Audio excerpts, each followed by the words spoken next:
Au début, ça s'appelait Hors Saison. Et pour tout dire, mes éditrices et mon éditeur, parce qu'il y a plein de monde, ils n'aimaient pas ce titre.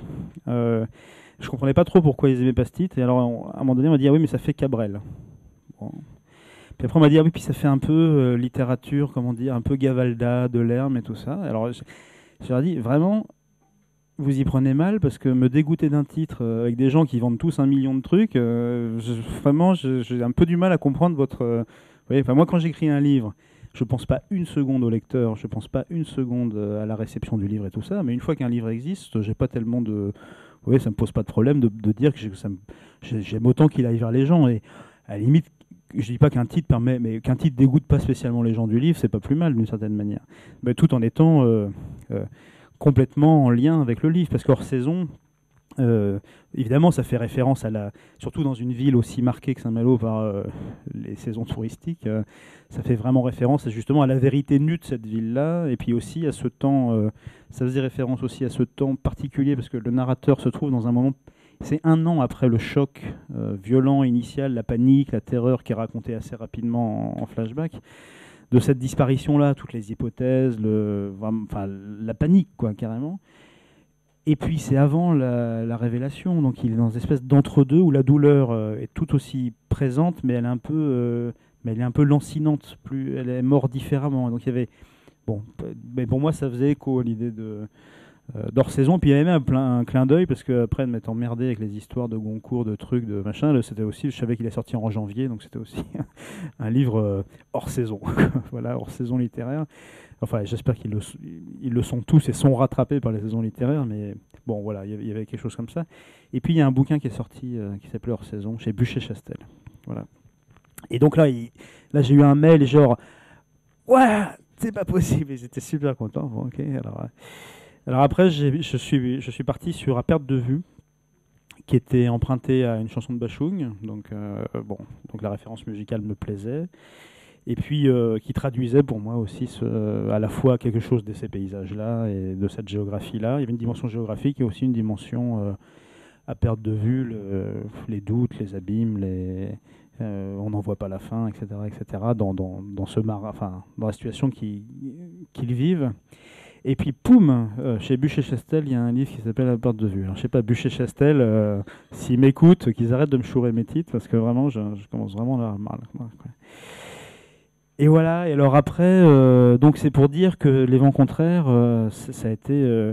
Alors après, dans ces cas-là, j'ai fait ce que je fais souvent, c'est-à-dire j'écoute des chansons. Voilà.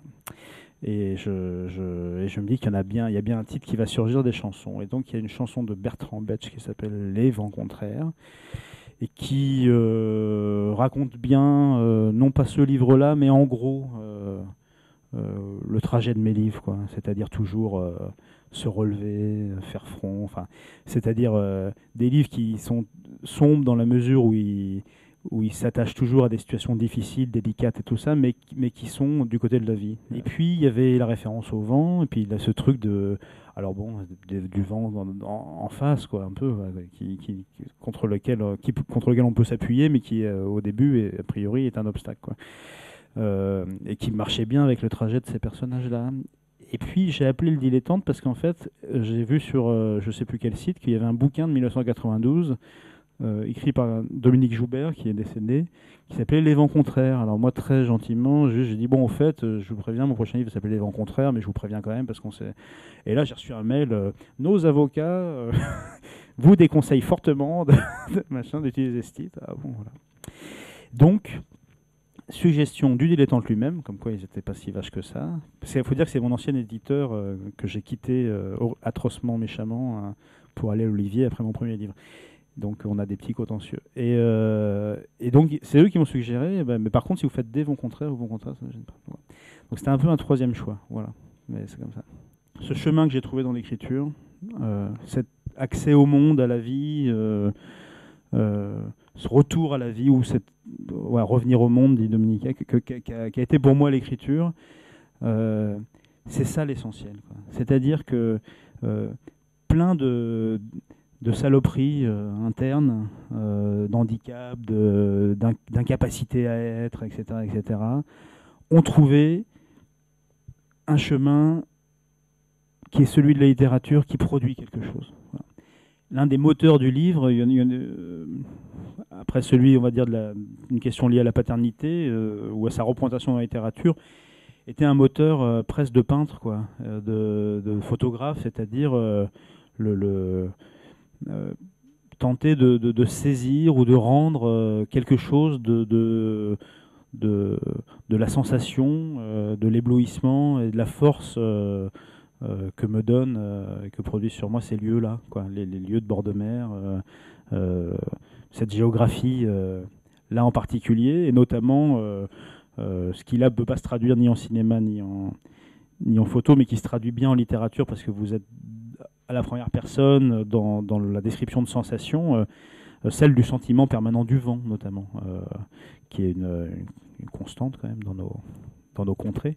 Je voulais vraiment, presque en temps réel, que ce que produit le paysage et cette géographie et ce temps-là sur le narrateur, le lecteur le sent en permanence aussi. Voilà. Pour ça, il est moniteur d'auto-école, il est dans sa bagnole, moi ça m'arrange bien, ça me permet de longer la côte tout le temps et de l'amener dans des lieux. Et c'est vrai que souvent, moi, c'est très égoïste, mais souvent, de la même manière que la musique des phrases va déterminer ce qui va se passer, des fois, juste l'envie de décrire telle pointe, sous telle lumière, à telle heure du jour, après la pluie, avant que le grain arrive, etc., etc.,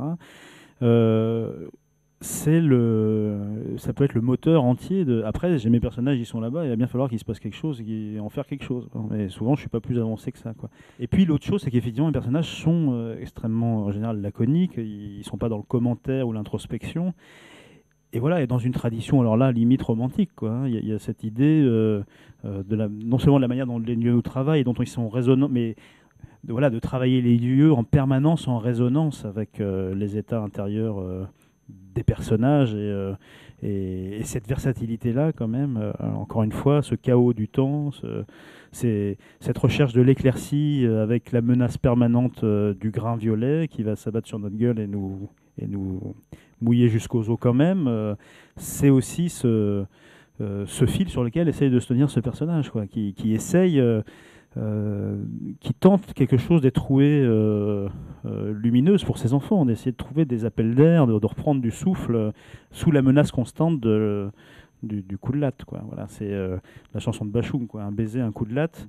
Bon, parce que le premier mot a été prononcé, quoi, le mot de sentiment, par exemple. Alors ça, c'est déjà un truc... c'est déjà compliqué parce qu'il y a une phrase qui plane au-dessus de toute la littérature française, qu'a prononcé Gide un jour où il devait avoir bu, qui dit c'est avec les bons sentiments qu'on fait la mauvaise littérature. Bon, ça encore, c'est une phrase possible, mais qui a été transformée en on ne peut pas faire de littérature avec des bons sentiments, et qui par extension est devenue on ne peut pas faire de bonne littérature avec des sentiments tout court, et qui est devenue une espèce d'orthodoxie, un genre de terrorisme très à la mode et très en phase aussi avec l'esprit français. Quand vous décidez de vous colter à la matière même de ce qui fait nos vies à tous, et qui est quand même pour une bonne part occupé par ces questions des sentiments, et ben vous avancez un peu à découvert.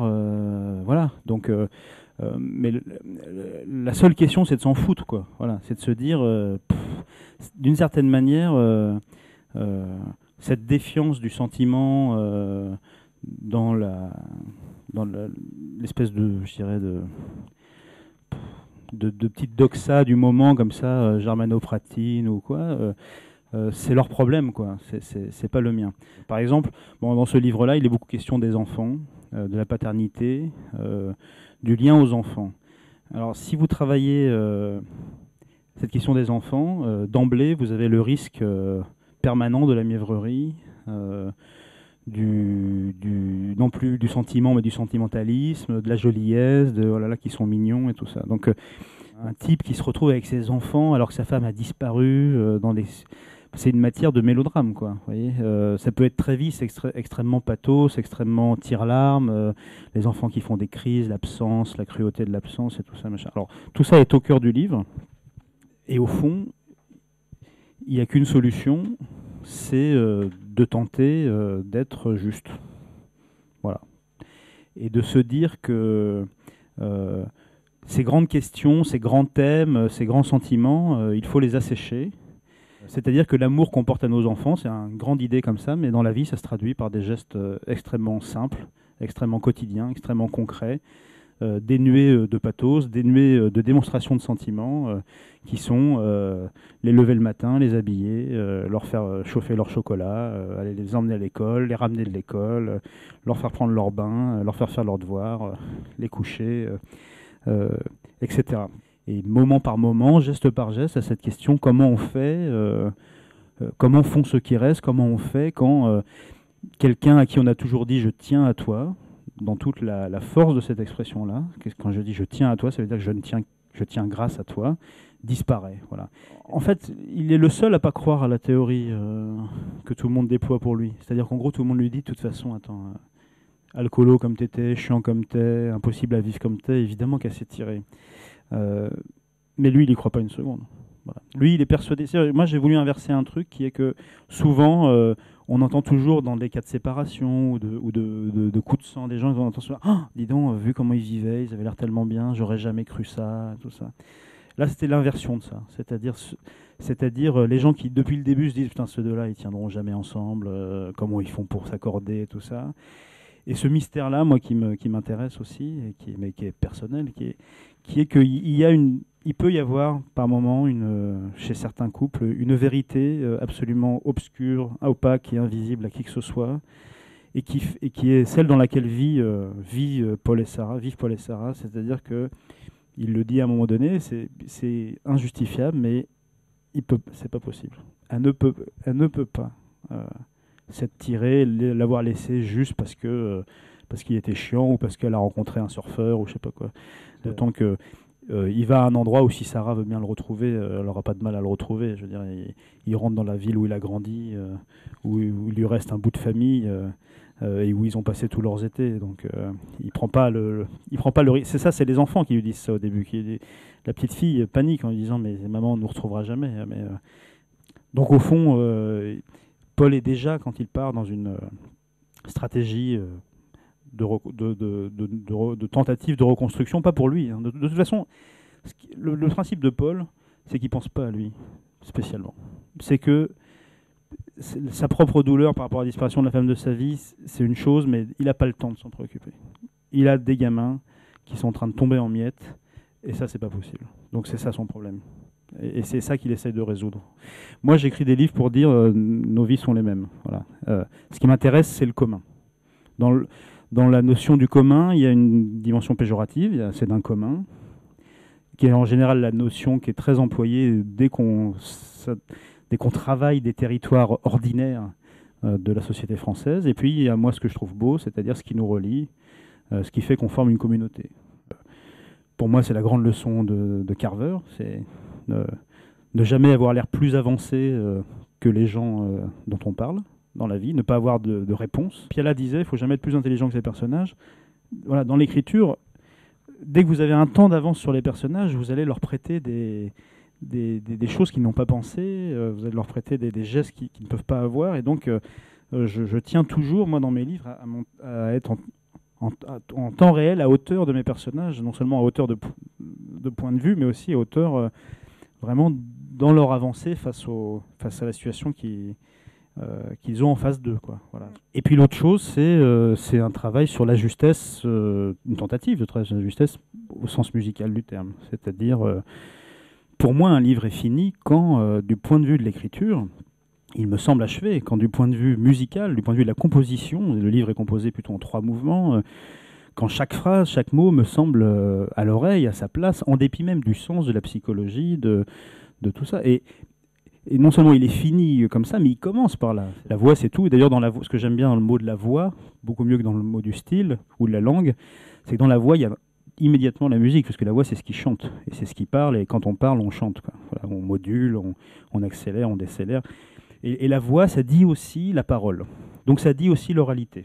Donc ça dit aussi le travail, certes écrit, mais de rendu volontaire de quelque chose de l'ordre du parler. C'est ce qui est au premier plan. Et je préférerais toujours un mot un peu plus commun, un peu plus ou argotique, ou je ne sais quoi, un mot plus étudié ou plus littéraire, en soi-disant, si le mot commun a plus de force et plus sa place dans le rythme de la phrase. Des fois, je lis, oui, Olivier Adam, il écrit avec un vocabulaire relativement restreint et tout ça. C'est pas si vrai que ça, parce que si on regarde vraiment, j'emploie à peu près autant de mots que n'importe quel autre écrivain. Simple mots, c'est pas les mêmes.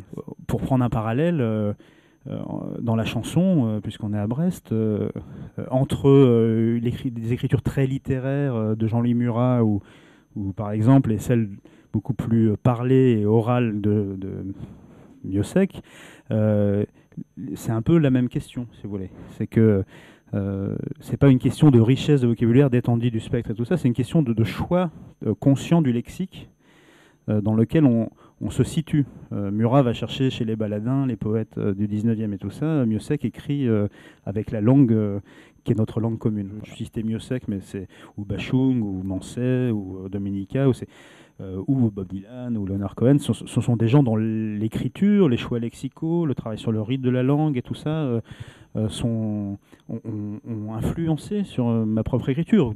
Tout comme l'éthique du plan chez Piala ou du point de vue chez Ozu, ou chez comme ça, ont aussi été importantes dans la constitution de mon travail. Mais au-delà de ça, c'est aussi un commentaire sur ma manière d'écrire. C'est-à-dire que comme par hasard, on n'a que des folkeux qui écrivent de manière juste guitare-voix, de manière très dénudée, sans autre arme que le timbre, qui racontent en général chez Dylan des histoires de gens, ou chez Springsteen, ou chez Johnny Cash, des histoires de gens ordinaires, en proie au combat ordinaire de nos vies ordinaires. Bon, voilà, tous ces aspects liés à la musique font partie intrinsèque de mon travail. Ouais.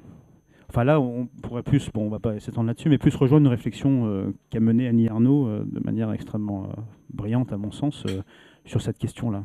L'autre fois, il y avait une conversation entre Vincent Delerme et Dominica, et Dominica lui disait, ouais, ton dernier album, c'est ton meilleur et tout ça, mais quand même, il y a beaucoup de name-dropping et tout ça. Et Delerme lui disait, mais qu'est-ce que tu veux, c'est ma croix, c'est comme toi, tu sais pas chanter sans tourner la main droite. Pour ceux qui connaissent Dominica, vous savez qu'il chante toujours en tournant la main droite. Et voilà, bon, bah alors chacun ça. Moi pour être franc, quand j'ai commencé à écrire ce livre-là, j'étais très, pour une fois, je suis jamais très content de moi, mais là j'étais assez content de la voix que j'avais trouvée, du ton, de ce personnage, Paul Anderen, de ses premières scènes de déménagement et tout ça. Et puis au bout d'un moment, je me suis rendu compte que j'allais écrire pour la énième fois autour d'un motif qui est comment se débrouillent ceux qui restent, quoi. Voilà. Parce qu'au fond, pour ceux qui ont lu Je vais bien ne t'en fais pas et des vents contraires, 10 ans après, ça raconte le même trajet, quoi. C'est-à-dire que, pour ceux qui n'ont pas lu, mais qu'en gros, le narrateur va apprend le fin fond de l'histoire au moment simplement où il est prêt à le recevoir, quoi. Enfin, et c'est ce trajet-là qu'explore le livre. Mais puis là, il s'est passé quelque chose d'assez particulier, c'est que j'ai d'abord pensé à arrêter l'écriture de ce livre-là.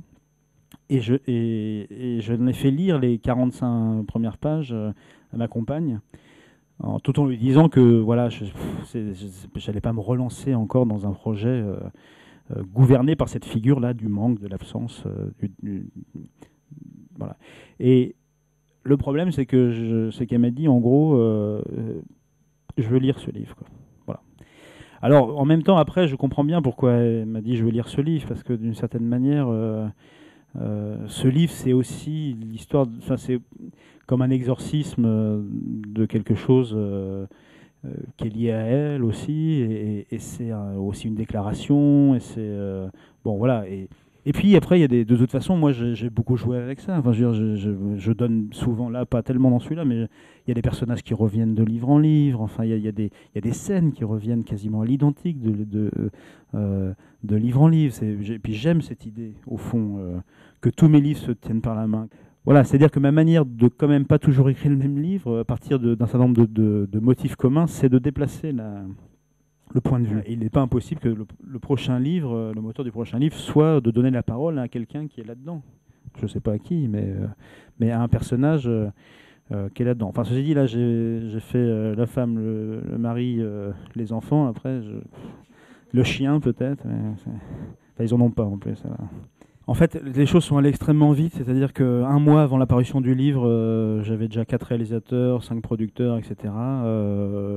Non, je dis ça, c'est pas du tout de la fanfaronnade, c'est plutôt au contraire, c'est juste ça me fait rire, quoi. C'est-à-dire que il y a quelque chose. Bon, on va mettre de côté les réalisateurs qui ont lu le livre et qui ont vraiment une raison artistique d'aller vers ce film-là, mais du point de vue des producteurs, il y a quand même une chose qui est très drôle avec le milieu du cinéma, c'est que il y a une croyance délirante dans la reproduction des recettes. Et ça, c'est alors que ça marche pas. Tout le monde sait que ça marche pas. On fait un film avec un acteur qui cartonne, boum, on remet ce même acteur. Ah bah mince, finalement le film il marche pas. Enfin, comme si ça avait un lien. Et donc là, je veux dire, c'est simple, c'est que moi, malgré moi, parce que c'est pas lié à moi, mais je veux dire mon nom associé à un livre, à une idée de film, chez les producteurs, ça résonne. Je veux bien, ne t'en fais pas. 1 million d'entrées pour un film qui n'a pas coûté cher. Ça, c'est des Césars, etc. Ça, c'est banco, quoi. Et puis, il y a un truc à la mode en ce moment, c'est les écrivains qui font du cinéma. Donc, Bégodeau fait l'acteur, il se retrouve presque oscarisé. Claudel fait son film, boum, 900 000 entrées. Enfin, si vous voulez, il y a des gens qui vivent dans le cinéma qui se sont construits dans le cinéma, qui parlent le cinéma de tous leurs pores et tout ça, comme moi je me suis construit en littérature, qui ont fait 2 films ou un film, ça, dont plus personne ne veut, qui peuvent pas aujourd'hui monter leur film. Et moi, personne n'a aucune idée de ce que je ferais avec une caméra. Et les mecs, ils arrivent et me disent tiens, prends le chèque, fais ton film Coco, amuse-toi. C'est quand même assez étonnant et sidérant. Enfin, moi, ça me laisse pantois sur juste ce truc de la mode des écrivains au cinéma, et puis du fait que mes livres ont été adaptés par des gens, puis j'y ai collaboré, et que ça s'est soldé par des succès. Mais je veux dire, l'écriture de scénario et la réalisation et la conception d'un film, ça n'a rien à voir, quoi. Et un réalisateur, c'est quelqu'un qui parle en images, qui pense en images, en corps, en lumière, en plan, en cadre, hein. Et c'est très différent de nous autres écrivains qui raisonnons en musique, en phrases, en mots et tout ça. Pour l'instant, mais ça sera sûrement encore le cas là, mais j'aime beaucoup les films qui ont été tirés de mes livres. J'ai beaucoup aimé les collaborations que j'ai faites avec les réalisateurs, mais à chaque fois, ce sont des propositions artistiques et cinématographiques qui sont très éloignées de ce que j'aurais fait moi ou de ma cinématographie interne, mais intime. Mais ça, de toute manière, ça n'a pas d'importance, quoi. Voilà, c'était pas ça mon rôle dans leur histoire, quoi. Et puis l'adaptation n'est pas là pour faire le film que vous auriez fait vous-même. Puis il faut le faire vous-même dans ce cas-là. Alors après, il faut raconter des histoires, parce que c'est toujours rigolo, c'est les histoires de producteurs après, parce que alors, les filières de producteurs. Parce qu'il y avait plusieurs producteurs qui voulaient bien le faire avec Jalil Lesper. Alors après, simplement, il y en a qui, en gros, vous imposent le casting, peuvent virer le réalisateur au premier scénario qui leur convient pas, trop sombre, trop ceci, trop cela. Par exemple, les Déferlantes de Claudie Gallet, là, c'est TF1 qui a acheté. C'est quand même François Duperron, c'est pas n'importe qui, hein, qui devait le faire. Il a remis sa première version du scénario, pas assez TF1, pas assez Prime Time, viré. Ils ont viré François Duperron. Je sais pas, et donc les Déferlantes au cinéma, on n'est pas prêt de les voir, quoi. Donc voilà, enfin bon, c'est pour dire. Donc on a été vers des gens qui nous laissaient une liberté artistique totale, qui nous emmerdaient pas sur le casting. Mais nous, on est quand même bien emmerdés sur le casting. Parce que voilà, si vous avez des idées, Paul Anderen, après, en gros, il y a eu beaucoup de rebondissements. Mais c'est Jalil Lesper qui va le réaliser. Donc Jalil Lesper qui en tant que comédien était le rôle principal de Ressources humaines, ce merveilleux film de Rancantet, mais aussi le petit lieutenant de Xavier Beauvois, mais aussi l'intervieweur de Michel Bouquet Mitterrand dans le Promenade du Champ de Mars, qui était aussi dans Pas sur la bouche d'Alain Resnais, etc. etc. Et qui a réalisé un premier film qui s'appelait 24 mesures avec Benoît Magimel il y a 2 ans, et qui donc... alors en fait, c'est-à-dire que lui, ce qui m'intéresse chez lui, c'est au-delà du fait qu'on a le même âge, qu'on vient un peu du même endroit et qu'on a un peu les mêmes goûts de cinéma, c'est cette espèce de... C'est quelqu'un de très physique, quoi, voilà, dans son travail. Quelqu'un qui a une approche organique de la matière, de la lumière, presque animal comme ça, et qui est très proche de ma manière... Enfin, moi, qui me semble très proche de ma manière de travailler. Voilà. Alors d'abord, ce ne sont pas nécessairement des travaux si différents que ça, en tout cas en ce qui concerne la littérature dite pour adolescents, et donc les livres que je publie en médium à l'école des loisirs. Puisqu'en gros, vous adressez à des publics qui, qu'on le veuille ou non, sont absolument aptes à lire tout, quoi. Voilà. Après, on n'est pas... il y a des âges pour recevoir telle ou telle littérature, mais je veux dire, il n'y a pas de... Par rapport à n'importe quel livre de littérature contemporaine, il n'y a pas de barrage particulier. Et donc, si au moment de produire un livre qui va être dans une collection qui l'aurait plus particulièrement destiné, d'une manière ou d'une autre, vous infléchissez votre niveau de langue, votre niveau d'exigence littéraire. Dans le mot littérature jeunesse, vous faites passer jeunesse devant littérature.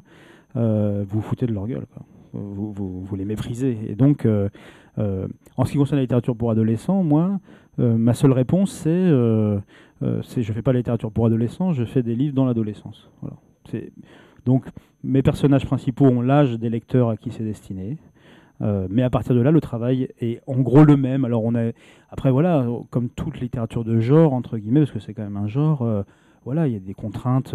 Par exemple, on sait qu'en gros, on écrit plus court, enfin plus court, pas dans la phrase, mais dans la taille du roman et tout ça. Mais à part ça, si vous voulez, l'idée, c'est que c'est d'écrire les livres que moi j'aurais aimé lire à cet âge-là et que je n'avais pas.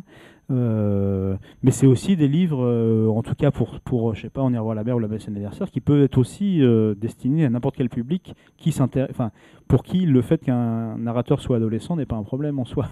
Et là encore, on est une question de point de vue. C'est-à-dire que je me contente d'écrire des histoires du point de vue de gens qui ont 14, 15, 16 ans. Voilà, ni plus ni moins, et je les écris exactement dans la même exigence et avec les mêmes dans la même pulsation que mes autres livres, quoi. Il y a vraiment beaucoup de ponts entre ces livres pour ados et entre guillemets et les livres adultes. Mais les livres que j'écris pour la jeunesse ne sont jamais les souvenirs de Papy Olivier qui te raconte comment c'est quand il était jeune. C'est pas ou qui se retourne. C'est jamais un livre de point de vue d'adulte sur la jeunesse. C'est des livres dans l'enfance, du point de vue d'enfant. Voilà. Ça me semble d'ailleurs la seule alternative possible. Merci à tous et bonne soirée. Merci.